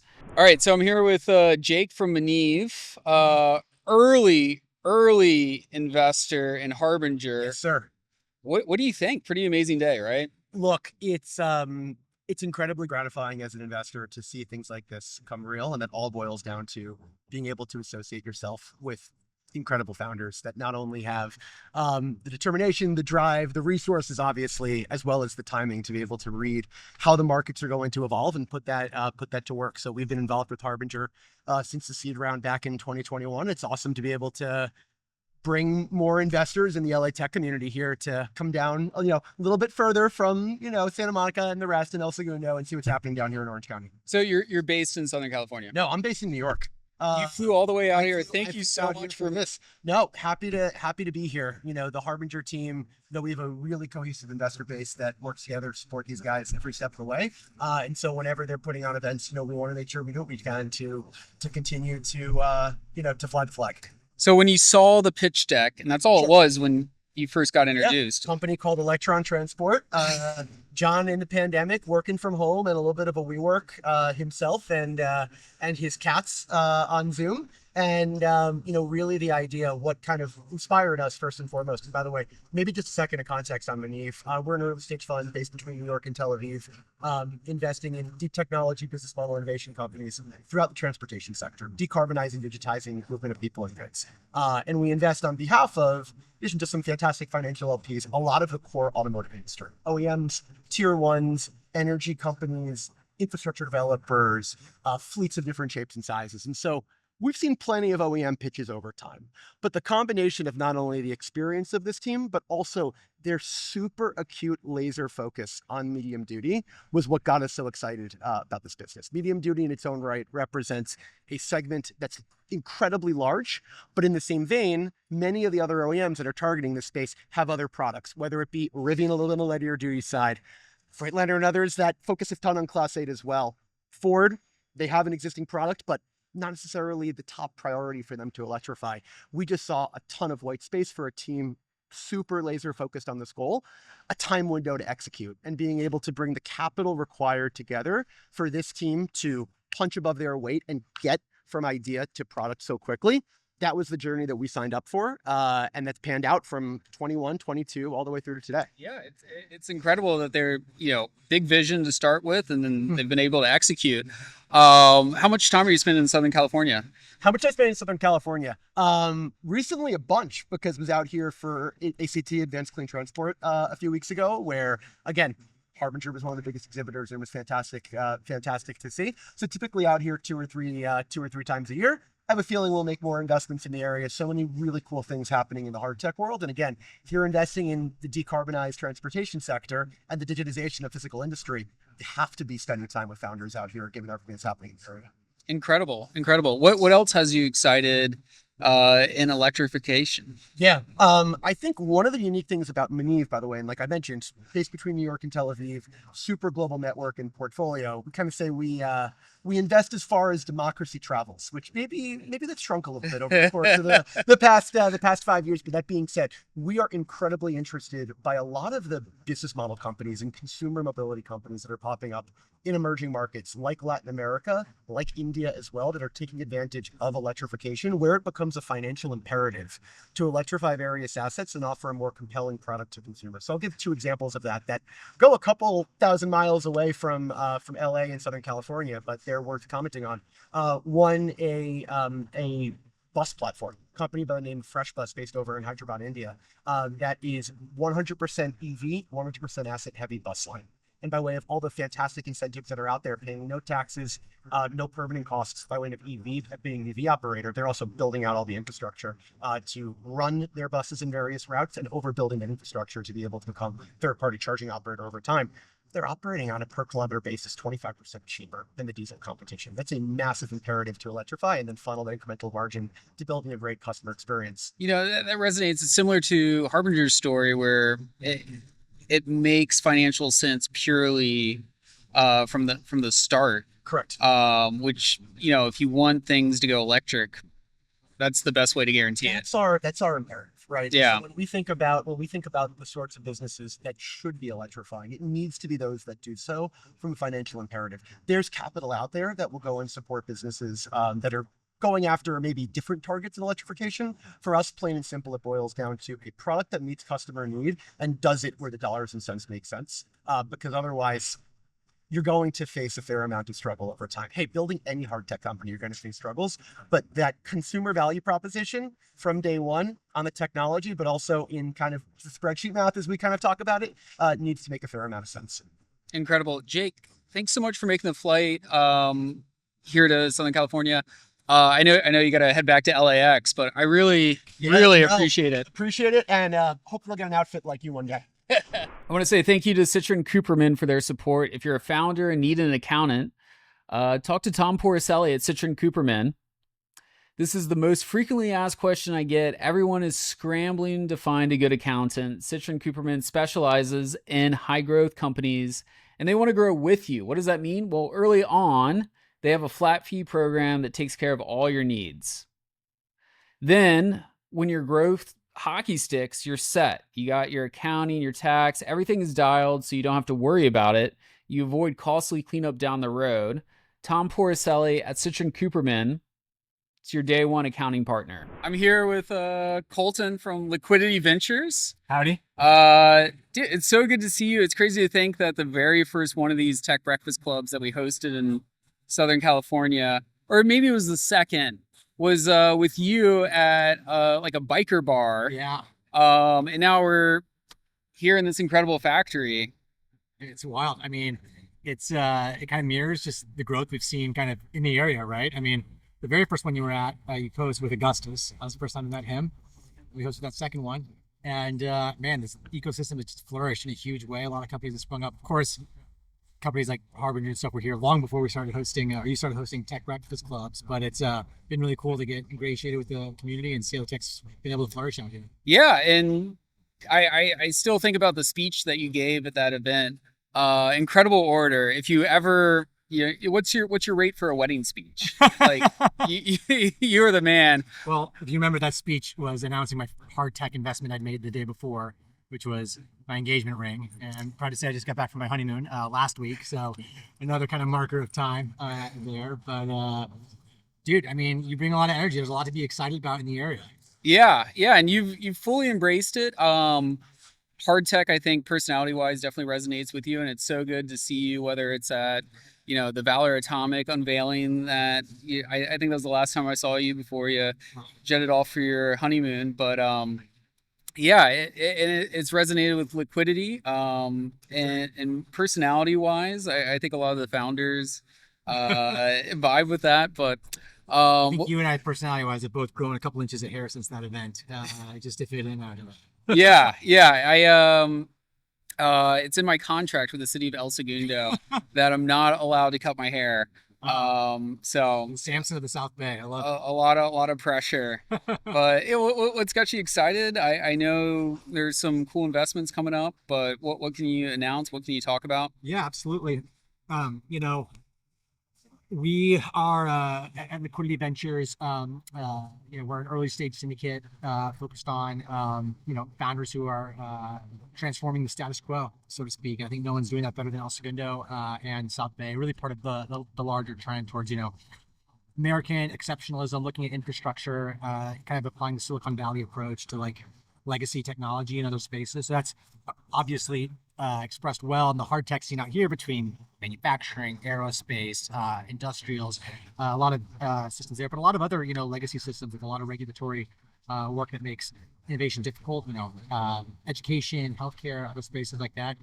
Given the media angle of liquidity, we tend to see a lot of like consumer and SaaS and things like that are kind of traditional Silicon Valley investments, but you can apply a lot of those same principles, especially customer obsession, go-to-market strategies, things that have worked well in that space, and we're seeing a lot of success of that in the hard tech space as well. So, but yeah, I also serve as a venture partner for an early stage fund out of Dallas called Drover Ventures that's focused on frontier tech, and it's not just the capital allocators, the VCs of the world who are excited about this. It's a lot of the legacy capital that's out there. We see, families in Texas, politicians, everybody's kind of revolving around this new, thesis, this new vision and hope for America. And so, venture capital is just one of the many ways to be able to deploy the talent with the resources. It's a new world where a founder in El Segundo who is, or anywhere in the South Bay, is looking to,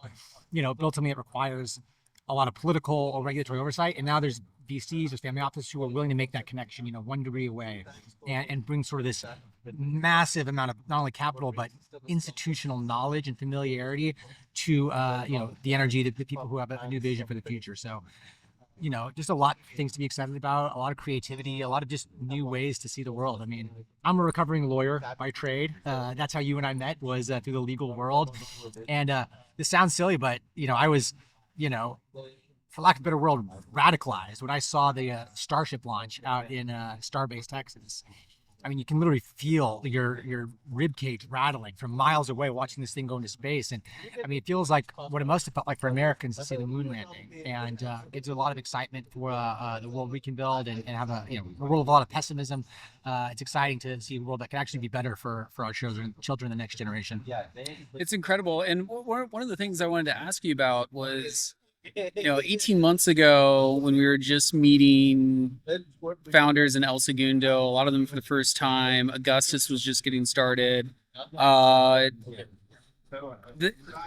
had no idea about the public relations aspect of hard tech and managing the message and being able to convince the public that, since we were so enthusiastic about everything that we were seeing for the most part, the fact that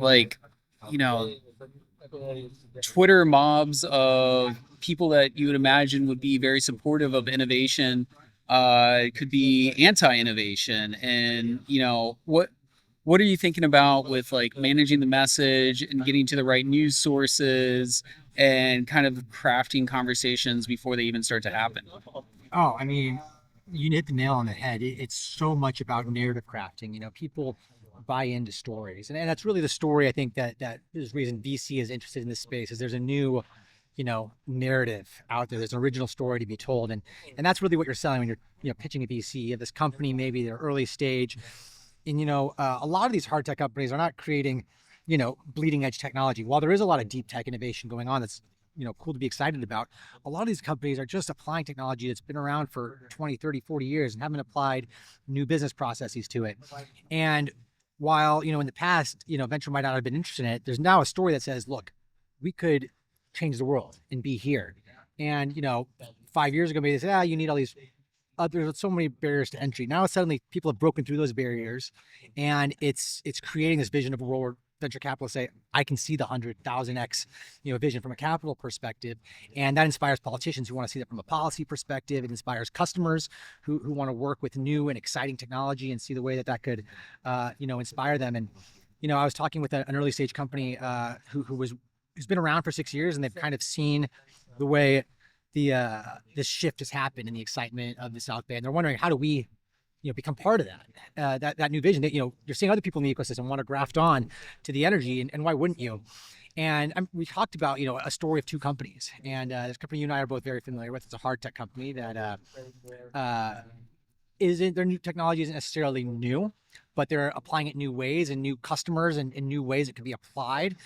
And they recently bought out the biggest player in their space for effectively pennies. That other company is established. They've been there 40 years. They're successful, making millions of dollars every year, but very low multiple because there's no vision there.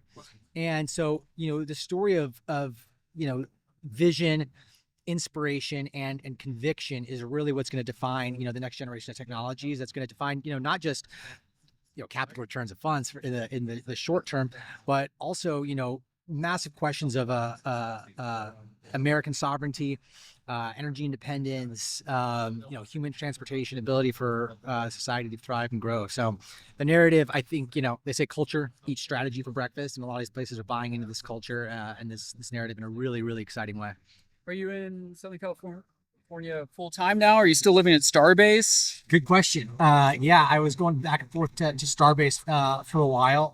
So I'll start watch a couple times. I am my wife put up with that for a while we were engaged, and no, very lucky to call Southern California my home again. Back here at that time, it's been about 8 months now, and we'll be here for the foreseeable future. Incredible. There couldn't be a better place in the world to be right now. Nowadays, people think it's a new scene for the hard tech space, but I mean, also Gundo itself is named for one of the pillars of industrial might in Southern California. So this place has a long, really rich history of innovation and talent, and how it's cool to see a new crop coming up to continue that legacy. Incredible. What did you think about walking around the factory? Oh, I mean, Harbinger is just a super impressive company, and we've talked a lot, obviously, and you talk about the early stage companies and how they get to this level. It's cool to see somebody at that stage and imagine what capital expenditure looks like, building out factory space, bringing hundreds of jobs to the area to build bleeding tech, and that really matters.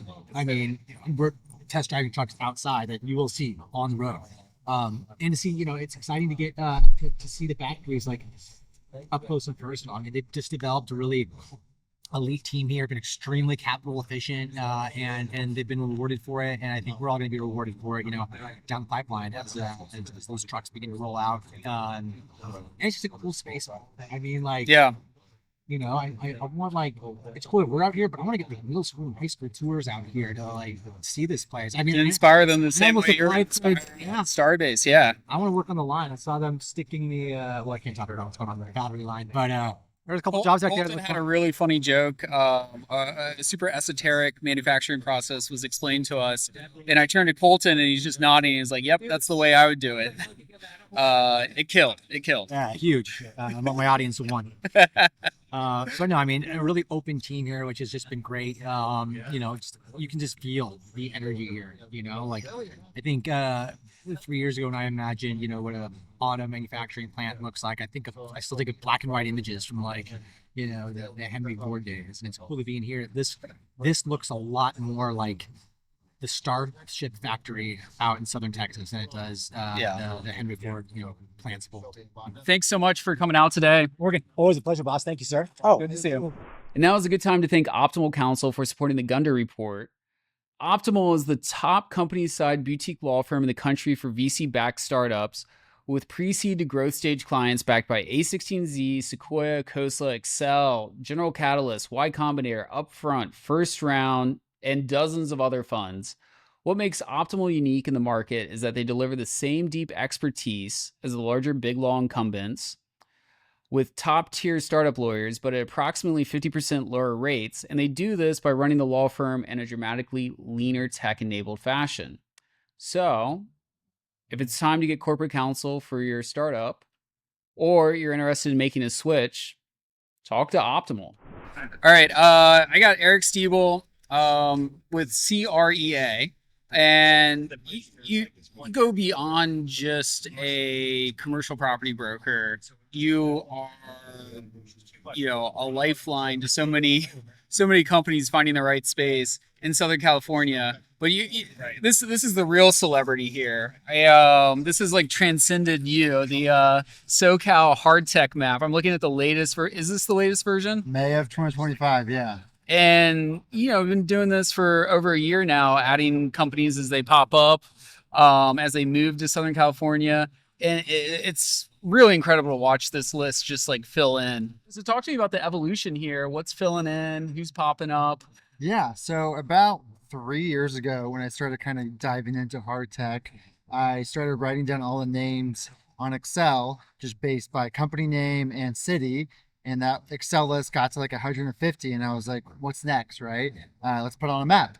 So last year I put it on the map, and then every 4 months I update it with the newest companies that are coming out of stealth, or if they're changing offices. And obviously, as you know, this map has grown tremendously, and we've got all these companies moving from SF, from the Midwest, from Texas, from Florida, within El Segundo or the South Bay. I mean, they're all moving in. I just updated it, and it's a pretty cool way to track, see where everyone is, and obviously a lot's happening in SoCal. You're going to need a separate map just for El Segundo if this list gets any longer. It's incredible. Why do people love El Segundo? I mean, I think it has the history of kind of aerospace, defense. Obviously, the Chevron refinery is there too. So the talent's there, the primes are there, and it's a cool place to kind of live and work. And they have obviously the most exciting companies, and they have the pre-seed, and they have the obviously established companies. So they have everything. Yeah. And they're super close to the airport and a super business-friendly city, which makes these companies' lives so easy. Dealing with a city that actually is responsive, and we are in California, and they are super good to work with. Yeah, El Segundo is incredible. We joke everywhere. It's red tape. In El Segundo, it's red carpet. But yeah, you had a great tweet the other day. I'll throw it up on the screen. Just talking about how different it is to find manufacturing space, office space for these early stage hard tech companies. And a lot of times it starts off with, you just have the co-founders and they desperately need a workshop. It's a tiny deal, but it's going to be such an important relationship. What's it like working with some of these early stage companies? Yeah, I mean, every company's different, but as you mentioned, the approach I've taken is like the holistic approach, where it's like, I want to be there day one, and I also want to be there 2 years down the line. So, setting them up with the right facility day one, even if it's just two guys in a workshop, and making sure they don't have to pay for a 3-year lease somewhere where, they're not wasting capital, but they're also able to get the job done and also impress future hires. Because the bottom line for these companies when they start out is a place for potential hires to go, right? Yeah. Because that's where they're starting, and a place for that, and for them to do some prototyping and testing. So trying to find something that obviously checks those boxes and also does not just waste money. Yeah. So they look to investors and say, hey, we're looking, cautious on our financials, and then we just grow. Then we kind of map out, where that company is going to be production wise and office wise. So. Yeah, and you have to get so creative. There's a lot of subleasing that's happening as companies scale up and they move out of their space, and you're playing real estate on hard mode in a lot of ways. Yeah, trying to also find space that's move-in ready is obviously the top of the list, so they don't have to waste any money or time, right? Getting it ready. So yeah, trying to find something quick and easy, and a lot of those transactions on the map are all subleases from a different company moving somewhere else or expanding, and it's really good for the ecosystem to have that. Yeah. What did you think about Harbinger walking around this incredible space? This is incredible. Yeah. And this is really cool to see, all the progress they've made in only 18 months. And, they're full on producing, it is cool to see. I was here 9 months ago and it felt serious then, but this feels like a whole nother level. I wanted to ask you, just give you like 3 scenarios. Pre-seed, seed team wants to move to El Segundo. How are you setting them up? Maybe it's like 5 people. What are you doing for them versus like a team of 30 that wants to get established? Yeah. in So El Segundo? usually, a lot of companies reach out to me that are at the pre-seed stage and they're moving from SF, moving from somewhere else in the US really. And they're asking, where should I go? And I always recommend Smoky Hollow. That's kind of where all the startups are. And I have some relationships with some landlords and developers in the city. And we're able to do some like short-term leases. We just get them a spot super quick, move in ready. And then we kind of go from there. And then we kind of understand once they actually understand their business plan and where that goes. And that usually takes them to expand outside of Smoky Hollow into the other side of El Segundo, which is the eastern side, which has, more 10,000 to 25,000 square foot buildings for them. But they also I have also had clients expand within Smoky Hollow too. But that's kind of where we see the pre-seed in Smoky Hollow and the more established like seed to Series A in the eastern side of El Segundo. So what else has you excited? It's exciting to see that it's not the same stuff over and over. It's not like there's 10 or 15 missile companies or 10 or 15 EV companies. There's all types of companies and all different kind of business cases, and they're all pretty valid, and they're trying to disrupt industries that hasn't had a technology change in 40, 50 years. So it's cool to see like a SpaceX engineer can tackle energy and not only just space or airspace. It's cool to see someone be able to do so many different things, and it just shows that there's a lot of revamping that needs to happen in the U.S. manufacturing. Yeah, one thing that I love about your story is you come from an engineering family, and maybe you're trying to be rebellious and get away from that and doing real estate, and then you end up working all day every day with super smart engineers. It's funny, yeah. My dad was an engineer and worked a long time at Northrop on the business side eventually. But I think it was not being smart enough to be an engineer and realizing that real estate was maybe more my game, but then realizing that I was passionate in aerospace and trying to combine the two. And it's been a really fun last like 3 or 4 years doing that. And it's been exciting. And we're doing stuff in California, which is awesome to see. Yeah, and I can't thank you enough. You're an early supporter of Tech Breakfast Club.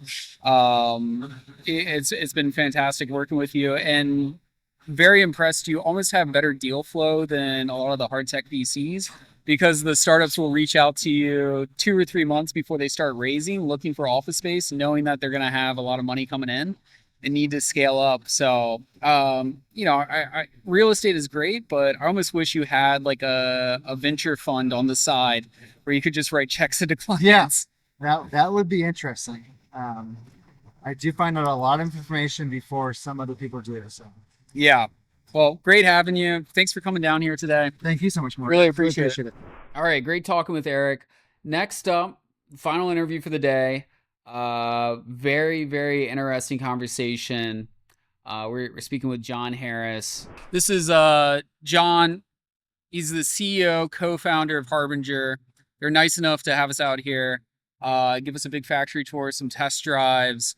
Really incredible day. Everyone so happy. But yeah, I'll do my best to describe what Harbinger is. We think of like is it Class A, the semi trucks that are Class 8? So Class 8, medium duty. Okay, so you've got semi trucks, you've got delivery vans. In between that sits these medium duty, like a FedEx truck, a UPS truck, Box trucks, RVs, tow trucks, all these vehicles that are like kind of weird, kind of custom. It's a super high mix, low volume segment at the top level. But when you kind of zoom in and disaggregate that, what you end up with is a high volume, low mix chassis business that sits underneath a bunch of high mix, low volume upfit businesses. Yeah. So we focused on the high volume standardized modular piece of the vehicle, which happens to be the part that is massively differentiated for electrification. So it ends up being much better suited to the high levels of automation and modern manufacturing. But it's also the only part of the vehicle where it's worth using high cost capital. When we look at most vehicles today, EV or ICE vehicle, most of the vehicle's the same. And there are a lot of passenger car manufacturers now that even have common platforms. We think about an EV as something inherently disruptive, but the reality is that a large portion of the EV is exactly the same. And so trying to break into that business and spending most of the capital on things that are just not differentiated, it's just a terrible use of capital. We like this business because the part that we're sitting in front of here, the chassis, you can see Harbinger chassis here on the right. You can see a Ford chassis over there on the left.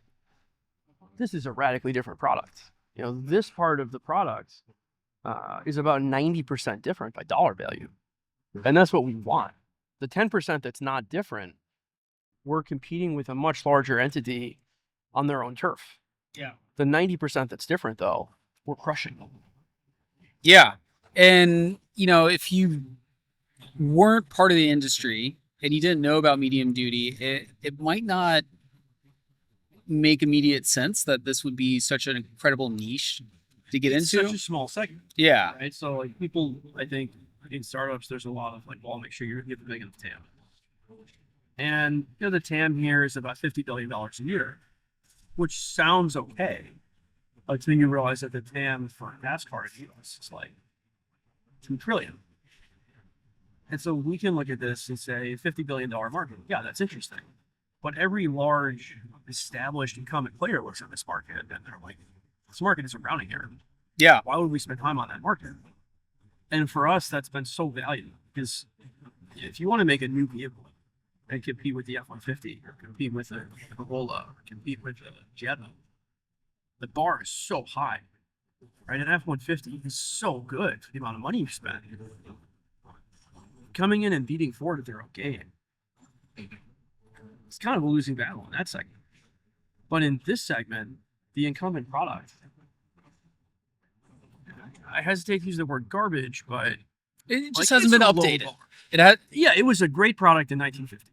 Yeah. And so looking at the springs over there, right? Why don't we have a leaf spring front suspension? 2025. Yeah. That was a good technology in 1935. It was an acceptable technology in 1945. We stopped having front leaf spring suspensions in passenger cars more than 50 years ago. The only place you will find passenger cars with leaf spring front suspensions is in Cuba today.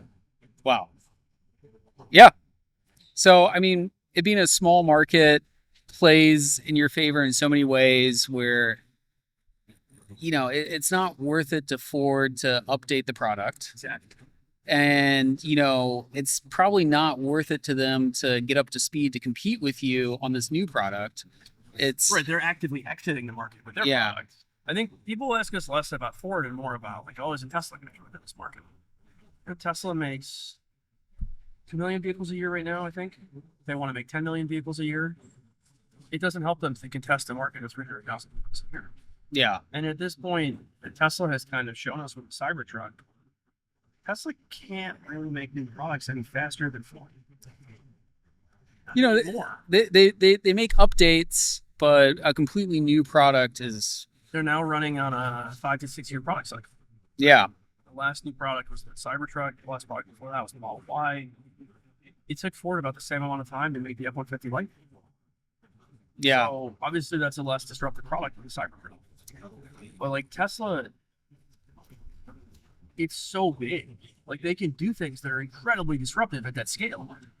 But the trade-off is that if you want to be capable of building 1 million vehicles a year, you can no longer build new products for 30,000 vehicles a year. Yeah, and one thing that makes a lot of sense to me, but I wasn't thinking about it before I heard it, was if you can build an F-150, you can build an Amazon delivery van using basically the same platform. Exactly. The Amazon delivery van and the R1T have a massive amount of common technology, which makes sense, right? That technology was expensive to develop.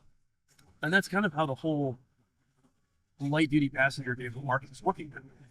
Or if you're a big OEM in North America, you are basically a company that makes money by making pickups. So you sit down and say, well, I guess we better make a new pickup. It should probably be electric. You spent 5 years, $7 or $8 billion making that. Yeah. And then you're done, and you're like, oh wow, we just spent like $8 billion. We should do something with all this technology. And you immediately start looking around for places where you can leverage pickup truck technology.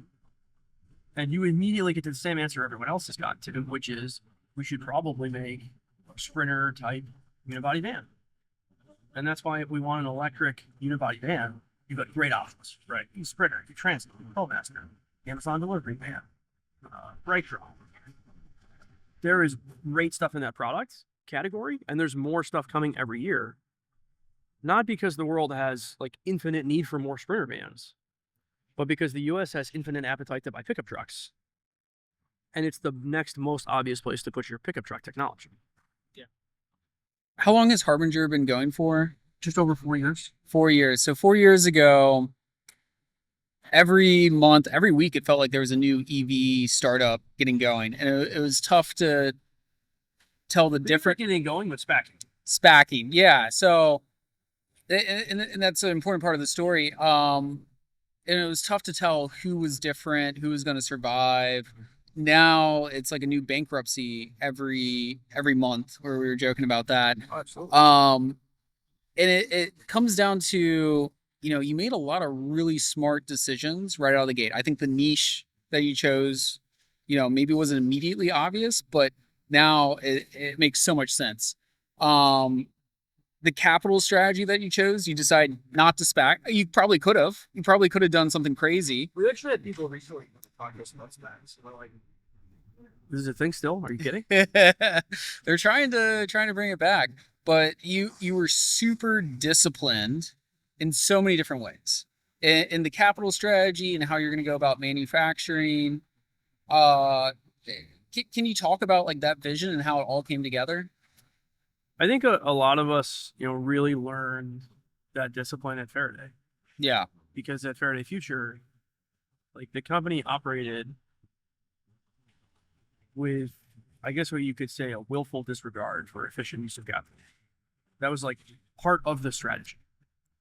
And a lot of people at the product level didn't love it, but we were able to do amazing engineering there. But it also, when you spend enough money on like leased out workbenches to pay for another engineering team, and then the company runs out of money, like you look at those workbenches, you think, did we really need those workbenches? Is there a reason we needed workbenches that cost as much as engineers? Of course not. And that sounds obvious, but you really can't teach people that until they've gone through it. Yeah. So, we went through that. We saw along the way, we're like, this feels like we're spending a lot of money. And then the company spent all the money. And we're all like, you idiots. We told you not to do this. Like, that company still exists. No one can really understand how it still exists. But the lesson has been really impactful. And so when we started the company, we were fortunate to have great backing from big investors like Tiger. But right off the bat, we basically spent the money like every dollar was the last dollar. And we've always been hesitant to go kind of too hard or too fast in any one direction, because you never really know what the capital environment is going to look like in 6 or 12 months. It's so hard to convince people of that. Yeah. So that caused us to be, really disciplined in thinking what was worth doing in-house and what wasn't. It's one of the things that caused us to look at this segment and say, you know what, this segment, we can be a lot more capital efficient, and the capital we spend can get us farther. That's what makes sense. And then as we looked at, more and more into the vehicle, we kept thinking, if we do this thing, if we spend money on this project or this component, 2 years from now, are we going to be happy that we built this component in-house, or are we going to feel like we should have just bought it from somewhere else? A lot of that came down to wanting to make sure the should cost analysis came together.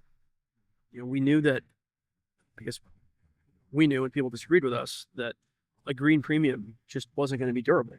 We're seeing that today. Green premium is just about gone. And so when we started the company, we said, well, we're going to sell electric vehicles for the same price as gas. A lot of people are like, well, either like, you idiot, that can't be done, or you idiot, you don't have to sell them that cheap. Clearly that is the case today, though. People are not selling EVs at big premiums to combustion vehicles. And the only way to accomplish that is to make every dollar go as far as you can, not only in development, but on the product. Yeah. So, you saw in the factory, like, we buy copper and we make motors out of it. It's incredible to see that. And it's like incredible, but obvious, right? If you want to make things at the right cost, you've got to buy commodities. You've got to do the value add here. That's how the automotive industry was built, right? The Ford Motor Company is the Ford Motor Company because they can make motors there. Yeah. They used to be able to. But somehow in 2025, it's not that people don't have the ability to do that. It's like they don't even understand why they should try to do it. That's the part that really mystifies me. If we're not adding the value at this company, what's the point of the company existing? And it's gotten more and more to the point, we see this in defense. Like, what are they really doing in most of the defense primes today? All the complex activity, it's all happening at these tier ones. There are companies that break that mold, obviously in the startup space, but the companies where we see the top level entity actually driving innovation, there are companies like Rafael, companies like Elbit, companies that are making things like the trophy system or the Iron Dome. You notice a bunch of these companies are over in Israel. Yeah. But a lot of the companies in the US, they're not taking that approach. Tesla does that in automotive, but the rest of the automotive industry has been moving farther and farther down the path of becoming Boeing and Lockheed and away from the path of being Rafael. Yeah, I wanted to talk to you a little bit more about the vertical integration that's happening. It's not just the motors. Talk to me about some other things that you're making here that typically wouldn't be made in-house. Yeah, I think that the things that have nothing to do with electrification are some of the most interesting. Like, we build suspension systems here. Okay. That's not an EV thing. Yeah. That's just steel. And yet, almost every other OEM in the world doesn't do that anymore. Like, the knowledge of how to make a suspension system has existed for decades. The team that we have that built that, the average age on that team is probably like 50. Like, we have these guys just done this time over time, but it has nothing to do with electrification. It has to do with owning the content and building the best platform. So at a typical OEM today, when you want a suspension or even the whole front end assembly, you're normally going to get that from Hendrickson, Meritor, ZF. If you really want to spend a lot of money, you as an OEM, you go to those companies and you say, hey, I want a vehicle that meets these specs. It has this axle weight rating. It handles like this. You're describing features. You're not telling them, I want this fastener. I want this shape of material. When we buy suspension components, we don't buy them from suspension companies. We buy them from a company that smelts and forges steel. And so when we buy, the A-arms on the vehicle, it's a Harbinger A-arm. It has Harbinger ball joints in it. It has Harbinger suspension points. It has Harbinger kinematics. We go to a company that makes steel and we say, hey, we need a piece of steel shaped like this. We know it's an A-arm. The company making it doesn't know anything about suspension. They're good at forging steel. And that means that they're selling it to us on a per kilogram basis as steel. And when you think about the gap between that and most OEMs, like buying steel and buying a system, cost basis is so much lower. Yeah. And we can buy it from anyone, right? Once we validate that the part works that we want it to, the supplier that we work with there, they're very competitive because they know they're just selling us steel. We could buy the steel from someone else. And so they do business very differently, right? They act as more of a partner because they know they're in a more competitive market. Yeah, it's Elon talks about that as what does he call it? The idiot tax, like the difference between the raw material and like the price of the finished product and the delta between that. So it makes a lot of sense. And you're not doing it to be resilient or like have a resilient supply chain, or I mean, there's no. It's an important benefit, but that wasn't like the point. That wasn't the point. You're not doing it because it needs to be all made in America because it's used for defense. You're doing it because it makes pure financial sense. It makes financial sense, and it also helps us break the iron triangle in engineering. When you look at our suspension system, it is lower cost, it's lighter weight, and it's higher performance all at the same time. Yeah. Normally in any engineered product, it's you want it good, fast, or cheap. Pick two if you're lucky. Sometimes you don't get to pick any of those. But by destacking the supply chain, by owning the content, we can build a suspension that is good, fast, and cheap all at the same time. Yeah. So we're sitting here in the factory. You're gonna make how many trucks this year? 1,000. 1,000. I think it's a reasonable number. Okay, and then a year from now, it's ramping up. I mean, you're almost outgrowing this space. It's pretty full. It's pretty full. What is FedEx? What is UPS? What are they going to get? What does this mean for their fleets? What does this mean for your customers? I mean, this is just the first factory. And keep growing. This factory today builds everything. It builds batteries, it builds drivetrains, it builds chassis. This factory in 3 years will probably just build battery systems. It's the highest value add. It needs to stay here with our engineering. But over time, as we grow, we will move certain elements kind of around the country to places where we can do them in ways that are more logistically efficient. But really, the battery needs to stay right here with us where we can keep a close eye on. Yeah. All the best battery engineers are in Southern California. Correct. California in general. Say, like, Northern California. Engineers in Northern California. We'll give them a shout out. But there's really no battery engineers that are not in California. Yeah. Yeah. And so early on, I mean, those were some of the first conversations you had with, the end users, whether it's a massive delivery company like FedEx or some, name some other giant fleets that would use this product. Bimbo Bakeries, Coca-Cola, Pepsi, Doritos, Cintas, Aramark. A lot of these, it's not really B2B focused. Mm-hmm. People think a lot about the parcel carriers, about UPS and FedEx, and they are huge customers of the segment. But a lot of vehicles in this segment are going into these B2B focused industries like garment and bakery. And that's so interesting for a number of reasons. In that it's perfectly tailored to be electrified. You can plug this in. You're running one shift. Yeah, single shift. Yeah. Predictable routes.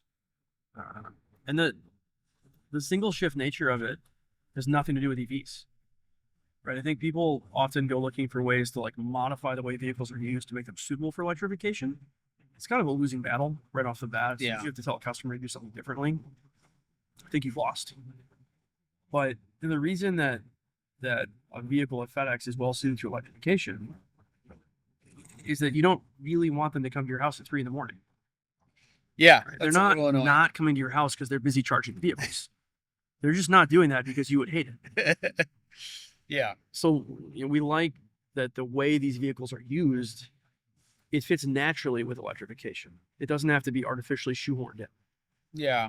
There's so many, I'm looking for the headwinds. Everything feels like a tailwind. I mean, the biggest headwind is just general macro uncertainty. Yeah. The tariffs are, we're fortunate that our vertical integration has made us more able to weather those tariffs. But the main result of tariffs is not that people are making more stuff in the US. The main result is that people are making less of everything everywhere. With the volatility that we have in trade policy right now, a lot of businesses they're not switching from EVs back to ICE. They're not switching from Asian production to the US. They're just saying, pencils down. Yeah. Let's stop buying stuff for 6 months. And that is going to be a far more, impactful set of consequences than where things are made. So, we're really focused on working with our fleet customers to help mitigate that, helping them navigate the changing policy environment. Obviously, we built the whole company around offering something that's as low cost as possible. But that's the main headline that we look at. Yeah, makes a lot of sense. But like you said, you're set up better than anyone else For sure. to handle that. Chatted earlier with Maniv, early investor. Yep. Tiger. Yep. Big investor. Talk about the cap table, because you're very, very savvy, and very friendly with Ben, your CFO, and there's been a lot of thought going into who you've raised money from. I mean, we're fortunate to have very supportive partners on the cap table. We think of them in really three different ways. We've got these big financial investors, people like Tiger, obviously. We've got specialized investors, people who really own the segment. They've been through this. They know all the interesting challenges. People like Maniv, people like Capricorn, their background, Tesla. And then we have this interesting group of funds that are, some of them are actually strategic investors, people like Thor.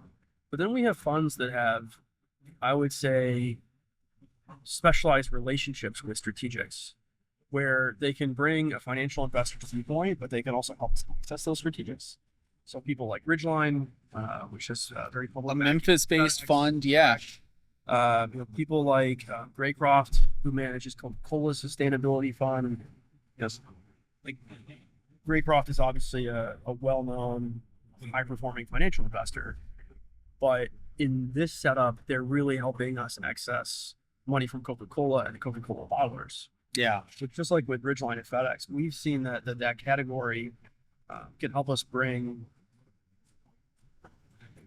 a financial investing discipline, but they bring strategic introductions that are helpful. So we've got all three of those categories on the cap table. Any fun announcements on the horizon? Nothing at the moment. We made a lot of announcements in the last month with ACT around our hybrid platform, our partnership. Yeah, talk about that. I mean, that's really exciting. Kind of expands the market, because you couldn't do this, was purely urban, suburban focus. With an electric vehicle, I mean, we can build you an electric truck with a 250-mile range. It's hard for me to make a convincing argument for why you should buy that truck. Yeah. Honest. We look at slam dunk applications for electrification, and in medium duty, that's probably 80% of the market. But there are those 20% where it's multi-shift vehicles with unpredictable routes, vehicles with high levels of export power that we've never really thought would be accessible to electrification. One of the benefits of our partnership with Thor is they've helped us explore and address these more challenging edge cases. I'm familiar with Thor. Can you bring them up to speed? Thor owns the whole RV segment, from our perspective. They own iconic brands like Airstream. They own dominant players like Tiffin, Jayco, Tegra, Keystone. So they, to us, are the RV industry. And they, initially wanted a 250-mile range platform. We can do. And then over a year ago, we started working together on how do we get to 400 miles? How do we get to 500 miles? And so we put together a hybrid platform. So it's a series hybrid. And a series hybrid is really an electric vehicle plus a generator that you're bringing along to charge the vehicle.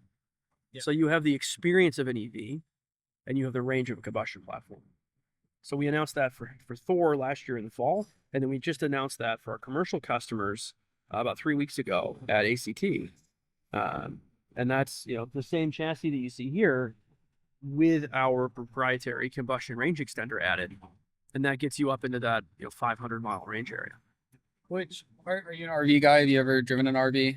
I have driven one. It's not tiring. The most pleasant part of the experience. It's tiring. Like, I can't imagine doing a 500-mile drive straight in an RV. That feels exhausting. But it's an option now. It's an option. Correct. And that's not because it's electric or because it's a hybrid. It's because we built a chassis that drives like an F-150. Yeah. It happens to be electric. But the whole focus of the user experience has been build the best medium. You think the best medium vehicle happens to be electric. But the point is about building something that is the best experience for the user, for the driver, for the fleet owner. It's more about that than it is about electrification, to be honest. Electrification is where you get the cost savings, the sustainability, the reduced pollution for communities, the reduced noise levels. But you have to start with the best product. Electrification is not enough of a selling point on its own.